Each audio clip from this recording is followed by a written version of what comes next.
Welcome to The Romantic Side of Suspense with Sarah Hemmerker.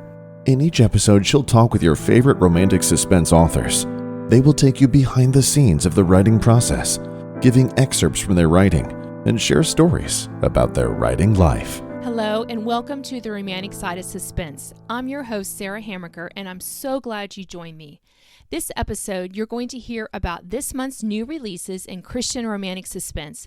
I hope you will enjoy hearing from your favorite romantic suspense authors as they talk about the background of their latest books.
My next guest is Dana Lynn. She's going to be telling us more about her latest romantic suspense, Protecting the Amish Child. So welcome back to my show, Dana. Thanks for having me, Sarah. So what did you call your heroine in this story, and why did you decide to pick that particular name? My heroine in this story is Francesca Brown. She goes by Fran. And when I first developed the character of Fran back in, I think it was 2020, I wanted her name I wanted readers, when they heard her name, to visualize somebody who was more sophisticated. She has the background of she's born into an elite, wealthy family. There were a lot of expectations that were put on her by that family, expectations of the life she'd live, who she'd marry, what she would do. She was basically groomed to be a modern-day socialite. And the fact that she is not living that life now, I wanted my readers kind of to be wondering, what changed? Why isn't she who she was brought up to be? Oh, I love that. Francesca was I just thought Francesca was kind of a more unusual, sophisticated name for that. Yeah, and I love that you get to call her Fran. That's such a fun nickname. So, what about? Yes, I do too. It's fun. So, what's holding your hero back from finding love in this story? Well, my hero, Tanner, we first met him back in 2020 as well. And he's a strong, brave, kind of nerdy kind of guy, but he put himself in the line of attack at one point, and although you can't see it by the clothes he wears at the beginning of the book, he has some very,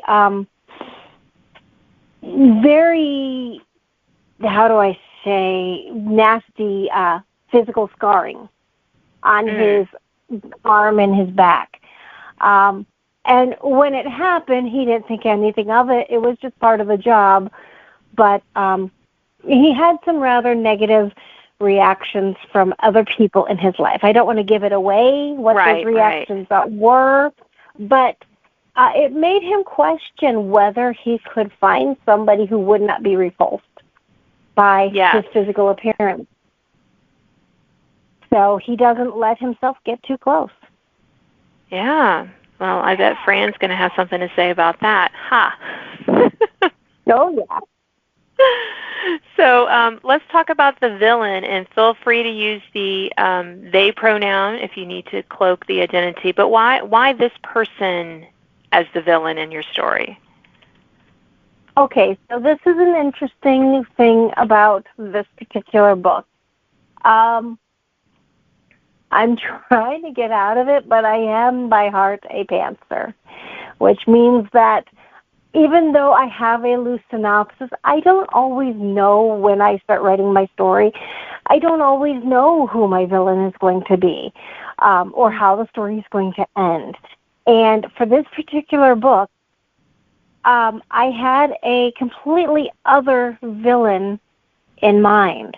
And I was writing the story with that villain in mind. And then I got to about 2/3 of the way through the book, and I was just like, wait, no, they didn't do it. This person did it.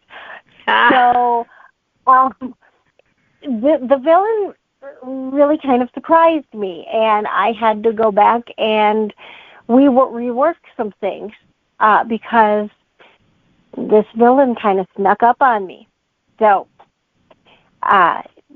after that, it was just like, oh, yeah, that's exactly what happened. So that's how it came to be. It was as much of a surprise to me as it will be to the readers.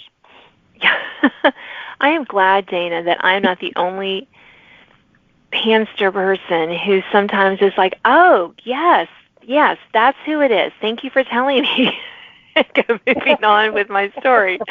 Yeah, you've just relieved my mind. So, but don't want to go too down another rabbit hole. So let's talk about the setting of this story. How does it move this story forward? Okay, so in my story, it is set in a fictional town, Sutter Springs, Ohio.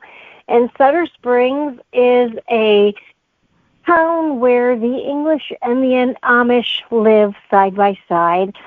It's partly a touristy attraction, a growing tourist attraction for those who want to see the Amish, but it's also very rural in parts. There's a lot of twists, a lot of turns, some wild nature about. And what really helped is I needed reasons why my hero and heroine wouldn't always have the backup that you would expect them to have in this kind of situation, where you've got a child at risk, where you've got, people coming for them. I had to have reasons why Tanner and Fran were going it alone and not always having what they needed. And the setting provided that perfectly, because anyone who lives in rural Ohio and rural Pennsylvania knows there's dangers just in the fact that we don't always have the gravel roads. Our roads aren't always marked. We have the twists. We have the turns. We have the hills. We have lots of places where we have a cellular blackout, where you don't have the cover, so you can't always call for help. I mean, that is part of our daily life. So it helped build the suspense a lot. So you mentioned when you talked about your characters that you kind of introduced them, it sounds like, in 2020. So why this particular story? How they seemed like they had to wait a while for their story to be told, but why did you want to write this particular story?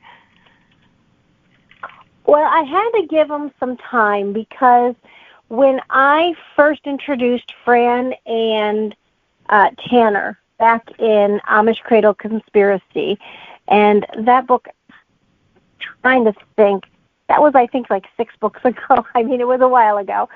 But when I introduced them back then, Fran had been widowed not too long ago. So, yeah, that book came out in June of 2022.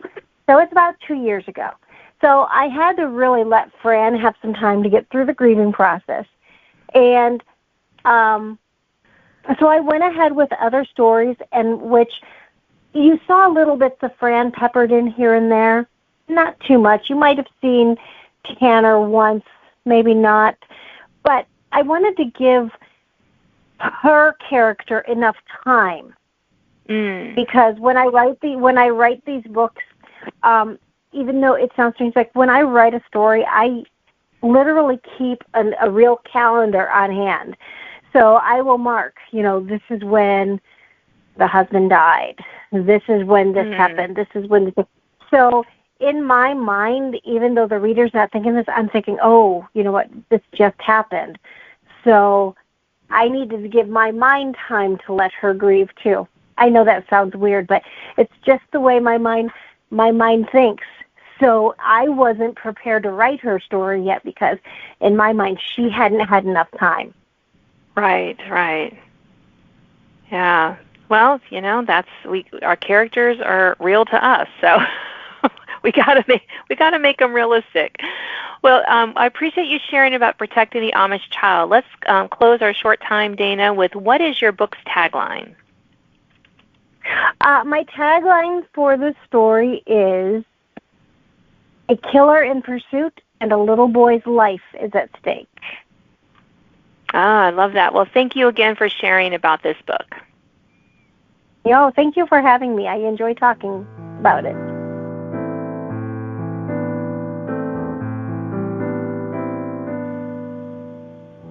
Next up, I have Susan May Warren with her latest book, One Last Promise. So welcome back to my show, Susan. Thanks, Sarah. It's so great to be here. So let's talk about your heroine in One Last Promise. What did she want to be when she grew up, and did she become that person? Well, my heroine is a really complicated person. So she presents herself as Tilly the waitress throughout the first two books.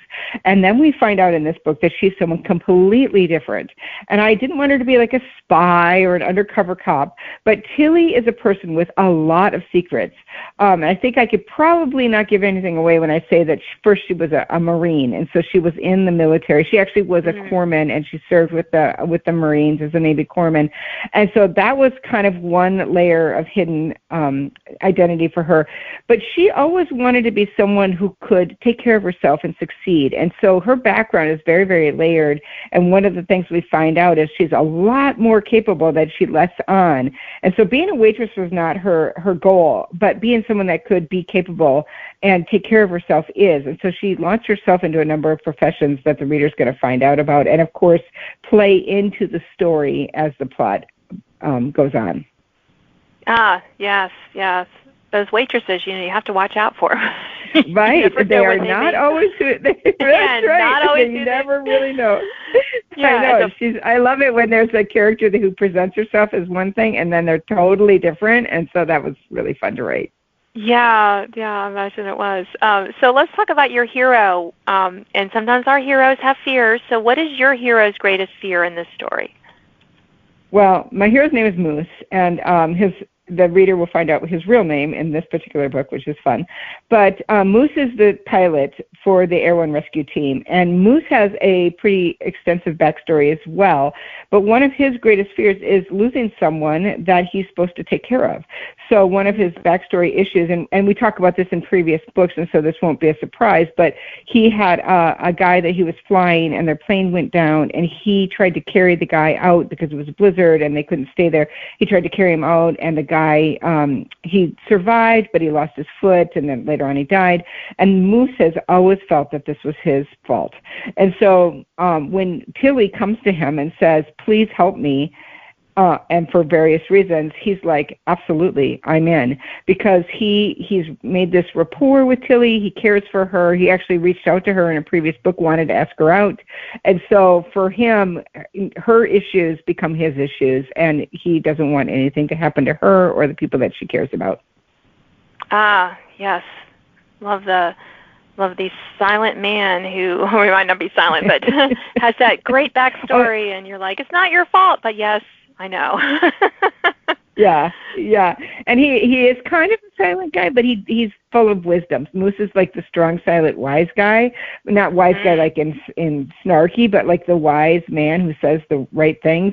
Yeah. And he's really taken apart by this woman that desperately needs him, but also she's hiding a secret, and it's a pretty big one. And so when he finds out about it, he's like, I don't know if this is right for me. So anyway, it's a fun story. Yeah, so, and again, this story is a continuation of this current series that you're writing on. So tell us about the setting and why this setting. So it takes place in Alaska, but it's not in Copper Mountain like the previous book was. This is back in Anchorage, and actually only half of the story takes place in Anchorage. Of course, there's lots of rescues and things like that. In fact, the first scene takes place on a glacier, which is super fun. But then I go to Florida for some of the story, which is really fun too, because I go down to Miami, and so I wanted some interesting different things to happen in the story, and part of that was the location.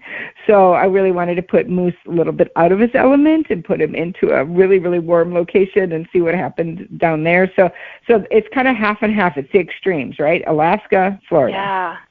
Yeah. That I don't think you could have picked two states so different. Yes, that's for funny. Sure. Yeah, I was going to say, what was the hardest part? Go ahead. Yeah, I was going to say, in some ways it's a metaphor of the two different characters of Moose and Tilly, because as Tilly becomes more of her persona, she becomes a little bit, let's say, hotter, and he is still kind of reserved and more Alaskan, so I kind of use that too as a metaphor for them. So it was very fun to write. Yeah. Oh, that is fun. So, but speaking of writing the book, what was the hardest part of writing this particular story for you? Well, the hardest part for me was making Tilly likable, because Tilly has kind of an interesting past, and it's a past that not every reader, I think, is going to like. And so then I was like, what am I going to do with her to make her really likable? So I had to put in some save the cat moments, and I also had to put in a really good motivation for why she did what she did, and I had to give her some really big redeemable moments. And so it is a very poignant book, and I think it's a great story about looking beyond what we see to deeper places and really trying to understand each other so that we can really have empathy and compassion for other people and really get to know them better. Oh, I love that, the way we're able to use our characters to talk about truths like that. That's always, I think, really wonderful as Christian writers that we're able to do that. So what's one thing that you would like readers to know about One Last Promise? Well, I think that in this particular story, I think it is about compassion and it's about understanding. So Moose has layers, but Moose is a great guy. But underneath Moose's great guy persona are some dark things, and he lets those out and has to reckon with them. He's got a lot of guilt and some issues with that, some promises he didn't keep, and Moose may or may not have done something bad, and so he's got to reckon with that. And Tilly, who's a waitress, also has this darker past, and so I think it really is about compassion, it's about understanding, and it's about taking the time to understand each other and also see the redemption that can happen over time as well, because both of these characters have this kind of darker past, but also are walking towards redemption and a better place, and just wanting to go on that journey with somebody and having the patience to see that there is something good ahead if we're just walk with them and wait for it. I love that. Well, thank you so much for sharing about One Last Promise today. Oh, you're welcome. Thanks so much for having me.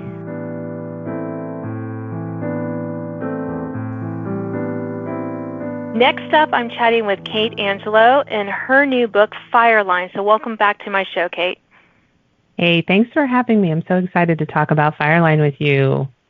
So we're going to dive right in and get started with the heroine, and this is one of my favorite questions. So if your heroine has or could have a pet, what would it be? And please tell us the name.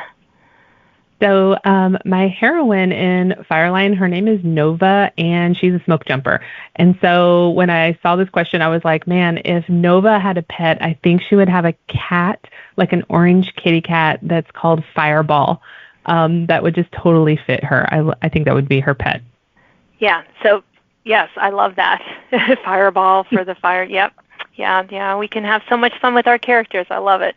Mm-hmm. So let's talk about your hero in this story. What's holding him back from finding love? So the hero in this story, his name is Booth Wilder, and he is actually a smoke jumper as well, and he is living in Montana, and he's there like kind of in a witness protection situation because he was a Homeland Security agent, and there's a line in the book I love where she's like, this is not the safest witness protection that you could do because it's such a dangerous job. And but what's holding him back from love is part of it is that whole thing where he is in WITSEC and he doesn't know who he really is and what his life is going to be. And so that's kind of the thing that's been holding him back this whole time from his whole life and from finding love. Yeah, I love the way we can, because that's true whether you're in WITSEC or not, we can have things in our life that's holding us back. So I love hearing how we torture our heroes and heroines sometimes.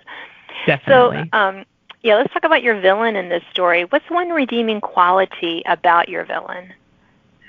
So the villain in the story is kind of interesting because this is a 6-book series, and so there's a little bit of an overarching theme here. And one of the main villains, they're brothers, and they are really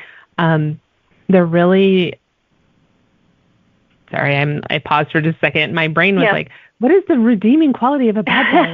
Right? It's always so hard. But so they're brothers, and they really feel like they're doing the work that their father wanted them to do to protect their land, because this is like in the Kootenai National Forest in Montana, and they feel like people are starting to encroach on their land, and so they aren't necessarily doing things the right way. They definitely have bad motives, but part of that is just from their father, who they're trying to redeem their father and live up to like his ideology. And you already mentioned that this takes place in Montana. So if it's a real place, what's one thing you had to change to fit the story? Because we can do that as writers. Yeah, I love doing that more so than I like to write about real places, but mostly I like to write about a place that's real that I can fictionalize. And so obviously we don't have the same kind of the same wildfire burning right now. And so there's a little bit of that element, but something else that I changed to fit the story was the type of place where the smoke jumpers live. Like there's some different base camps for smoke jumpers and for hotshots that are fighting these wildfires, and there's some, all over like Idaho, and there's some in Missoula, and there's some in Alaska. And so I kind of took pieces of all of those and used it to sort of build the smoke jumper headquarters. And then it's obviously based off of one that Susie May Warren had written in a previous series as well. Oh, fun to get all those details straight. Yeah, I know. Them all definitely on a real place, but yet, yes, we've changed this. Yeah. So what did you find was the hardest part of writing Fireline? Well, I guess that is the hardest part about writing Fireline is whenever you're working in this particular series, it's 6 books, and so we have different authors. We have 5 authors. We have Susan May Warren at the beginning, and she is at the end, and then we also have Megan Biesing and Michelle Sass-Alexson, and then Lisa Phillips, and then me, of course. And so for all of us to write characters, for them to overlap, to have like the overarching like town and settings and villains. And so that was really the hardest part about writing the book. The second hardest part, if I can have one of those, was not spending so much time researching smoke jumpers and what they do and what that job is like. It's amazing that they work so hard. I mean, for example, one of the things I loved about it is that some of the guys who are right before they go out, they'll grab a frozen steak and they'll put it in their leg pocket. And they'll work all day with this frozen steak in their leg pocket. But since they're working so close to the fire, by the time that they get to sit and have dinner, it's actually thawed out enough for them to throw it on the campfire grill and have steak for dinner. So replenish their protein. So I thought that was so much research and not spending so much time just living in research was part of the problem for me. Yeah. I know. Sometimes we find these fascinating things as writers, and we just keep going down those rabbit. But this. I'm like, no, you actually have to write the story. Get back to the story. Yeah. So balancing that with like not being too technical, but trying to honor what they really do, and not really knowing much about smoke jumpers when I started. So all of those things were probably the hardest for me. So we're going to close our short time together, Kate, with what's one thing you want readers to know about Fireline? Oh, so I really think that readers are going to love Fireline because it's just fast-paced, action, romance. There's so much going on. I think that they're going to love that. But what I think that it would be good for readers to know is that you can read it as just a standalone if you want to like skip over the first 4 and just dive right in. There's only a few things that you might question, but you definitely want to read the last book in the series because it'll close up some of those little those little loops that are in the setting and everything, and in the villain and things like that. So it'll kind of close up that whole series arc. But each of these books are really fast reads. They're not super long. They're just, I mean, you could read one a day, and they're perfect for the summertime and, like, getting the kids back to school and things like that. So I think that readers are going to love this whole series. Yeah, well, thank you so much for sharing about Fireline. Thank you for having me, Sarah. I've had so much fun.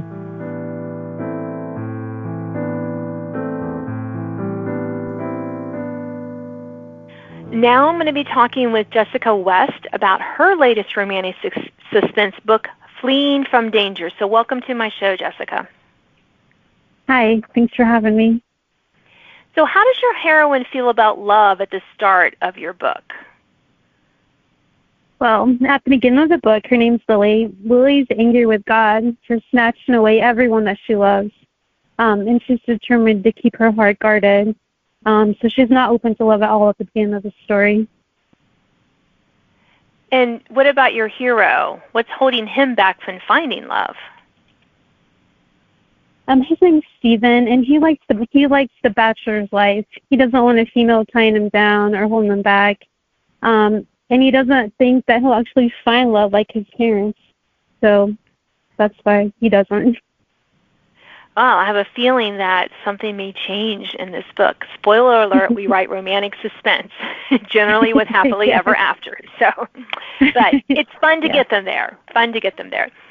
So your villain of the story, who or what does your villain love the most? Okay, I'm not giving his name out, but he loves himself the most, actually. But besides that, he's actually obsessed with the heroine, and even to the point of murdering other people just to get to her. So himself and then the heroine. Yeah, that selfish love, I guess, gets our villains into trouble all the time. Yes. So true. So let's talk about the story setting. Why did you want to set Fleeing from Danger in this particular setting? It's in East Tennessee, and my family and I moved to Tennessee in 2022. So last year I started writing my mystery suspense series in this location. I don't know if you've ever been in Tennessee, but it's really beautiful here, and it's a nice setting. So you wanted to write it in your new, to kind of have that as the backdrop because it's your new home. Yes. Yeah. Yes. Yeah. I know. We like to write what we know. Sometimes we write what we don't know, but sometimes it is easier just to write what we know. I totally understand that. Yeah, it is. Definitely. Yeah. Like description-wise, you just look outside. It's easier to write. Yes. That's always nice. So what about the underlying positive message of the story? Sometimes we can tackle some pretty kind of dark subjects and stuff, but I like to think when we write Christian romantic suspense that there is that underlying positive message. So what's yours in this story? Yes. So for this one, it's even in life's darkest days when it seems like God's so far away that he's right there walking beside us. And he's carrying us through the valleys. Sometimes life doesn't make any sense, but even then, we can trust God. Oh, I love that. That's sure to resonate with many readers. Well, we're almost at the end of this interview. Let's wrap it up with what's one thing you want readers to know about your book? The biggest thing is, sorry. When they read my book, I don't want them to the takeaway to be, the great characters, although I want that, and the great storyline or the suspense. But the whole outcome of the book, when they get done reading it, I want them to remember that God is good and that God doesn't change. That's the whole reason why I write. The storyline's fine, mystery, but it all needs to point back to him. That's the main thing. I love that. Well, thank you so much for sharing about Fleeing from Danger today, Jessica. Yes, thank you very much.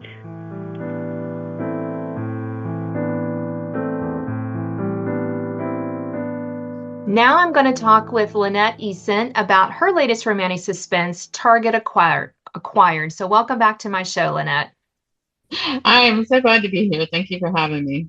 So let's talk about names. Why did you pick this particular name for your heroine in this story?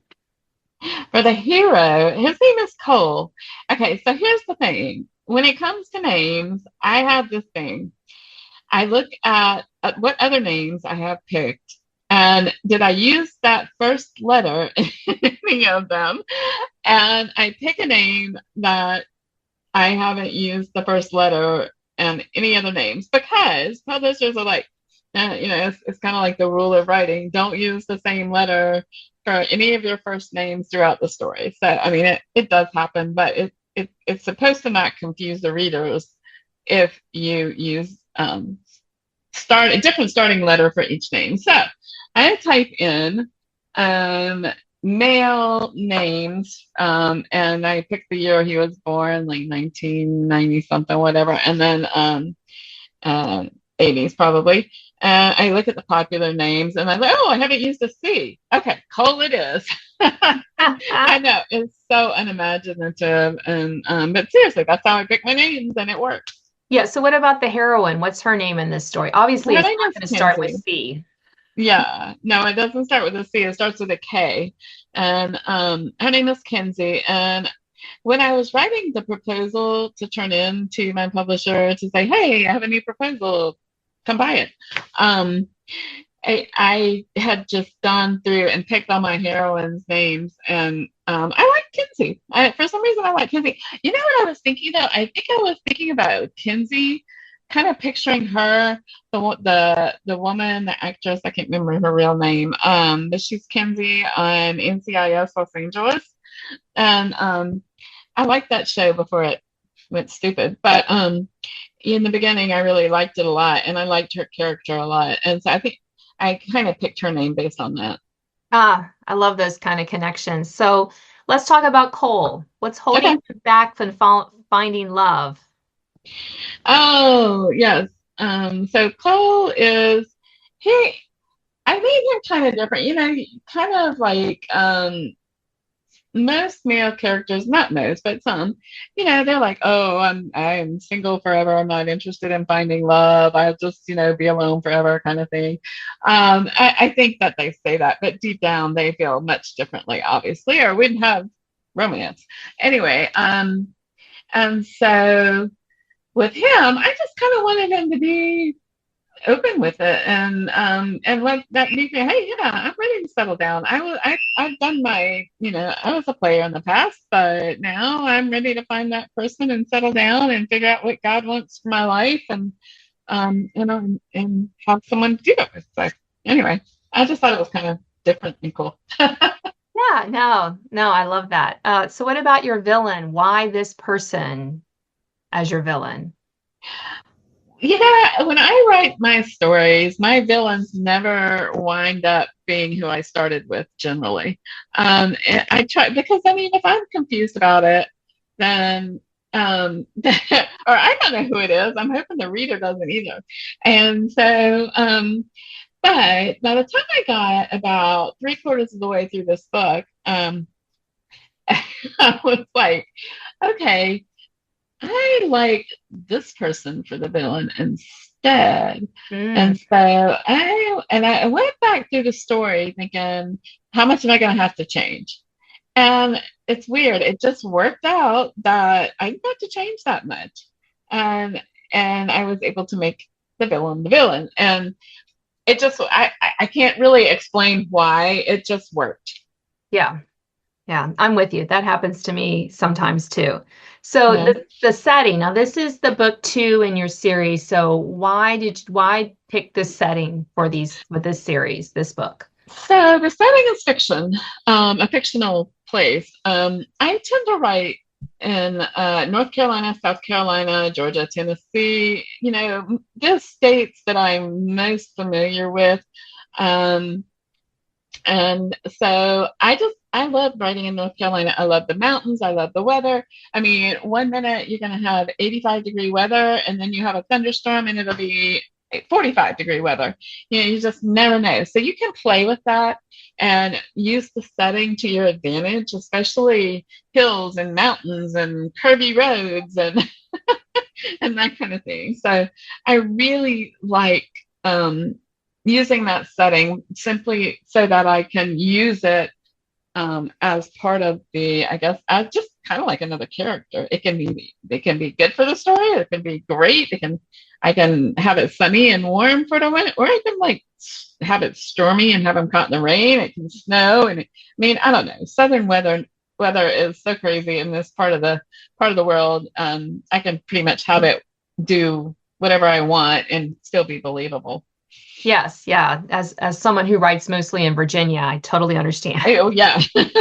Totally understand. Yeah, you get it. Yeah. So what was it about this particular storyline that you wanted to write? Why this storyline? Yeah, it's funny. I don't know. It just, again, I'm such an instinctual writer. Is that a word?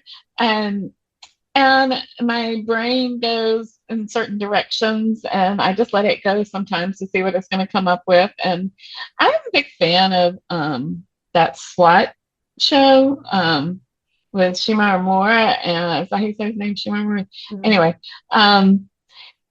and I just really kind of wanted to base a book sort of along those lines, and this seemed to be the story to do that with. And so it